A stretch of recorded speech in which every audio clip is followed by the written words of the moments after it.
Friends, இன்றைக்கி நம்ம என்ன பார்க்க போகிறோம்னா கோவைக்காய் பொரியல் எப்படி செய்கிறதுன்னு பார்க்கலாம். இது சுகருக்கு ரொம்ப நல்லது. சுகர் அளவில் கண்ட்ரோல் பண்ணும். இதை அடிக்கடி சாப்பிட்டுக்கிட்டே வந்தீங்கன்னா சுகர் குறைஞ்சிட்டே போயிடும். இது ரொம்ப நல்லது, உடம்புக்கு ரொம்ப ஹெல்த்தியாக இருக்கும், ரொம்ப ஆரோக்கியமாக கொடுக்கும். இது எப்படி செய்யலான்னு பார்க்கலாம் வாங்க.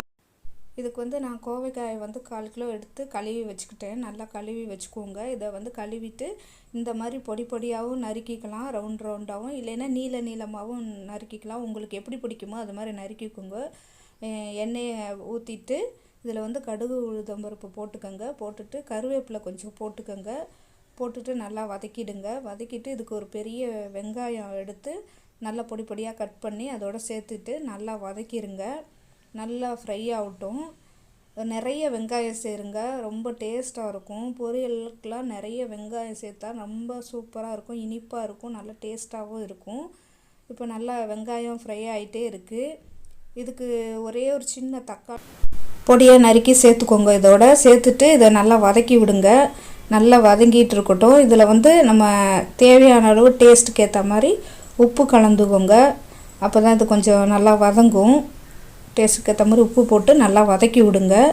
இந்த கோவக்காய் நம்ம வேலிகள் எல்லாம் கிடக்கும், அந்த மாதிரி கோவக்காய் கிடையாது. அது வேறு கோவக்காய், இது வேறு கோவக்காய். இது சமையலுக்குன்னே வர்ற கோவக்காய். இது இப்போ இந்த கோவக்காயை நல்லா போட்டுக்கிடுவோம். இதோடு போட்டுட்டு நல்லா ஃப்ரை பண்ணணும், நல்லா அது வதங்கணும். இதோடு நல்லா வதங்கி வெந்துட்டு இருக்கட்டும். இப்போ நல்லா அதில் உள்ள தண்ணியே போதும், நம்ம தண்ணியெல்லாம் ஊற்ற தேவையில்லை. இதில் உள்ள தண்ணியே அதை எடுத்துக்கிட்டு நல்லா வெந்துடும். இப்போ நல்லா கொஞ்சம் வெந்துருச்சு. இந்த ஸ்டேஜில் அந்த பொரியலுக்கு போடுறதுக்கு ஒரு மிக்ஸ் ரெடி பண்ணிக்கலாம். ஒரு 6 பூண்டு, 3 பச்சை மிளகா, ஒரு கீத்து தேங்காய் துண்டு, ஒரு ஸ்பூன் சோம்பு போட்டு நல்லா கொரப்பாக அரைச்சி வச்சுக்கோங்க. இப்போ மிளகாய் பொடி ஒரு டீஸ்பூன் போட்டுக்கோங்க. போட்டுட்டு நல்லா வதக்கி விடுங்க. மஞ்சத்தூள் லைட்டாக போட்டுக்கோங்க. போட்டு அதையும் சேர்த்து நல்லா வதக்கி விட்ருங்க. இப்போ நல்லா வதங்கிட்டுருக்கு. இந்த ஸ்டேஜில் நம்ம இந்த அரைச்சி வச்ச விழுதை போட்டுக்கலாம். போட்டு நல்லா வதக்கி விடுங்க. இது நல்லா வதக்கட்டும்.